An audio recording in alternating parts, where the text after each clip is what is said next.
Welcome to Man Does Tech, where I solve the problems you didn't even know you had. You start by confirming updates and having admin access.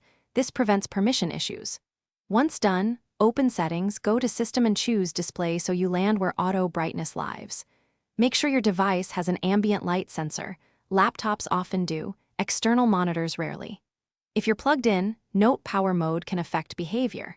Now that you're at Display Settings, you're ready to toggle and inspect the auto brightness controls and related adaptive settings. You'll next toggle the automatic brightness option and observe how the screen responds. This reveals whether Windows or a vendor driver controls the sensor.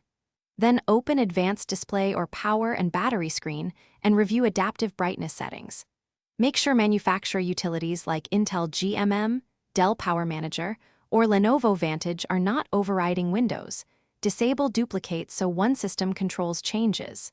Finally, test in different lighting to finish, update display and ambient sensor drivers through Device Manager so Windows can read the sensor accurately. Restart to apply changes.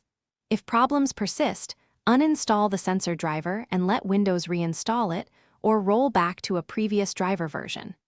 Make sure only one control layer runs. Disable vendor brightness apps if they conflict. If nothing works, the core troubleshooting tip. Temporarily disable adaptive brightness and test with manual adjustments to confirm whether the hardware sensor is faulty or software is misbehaving.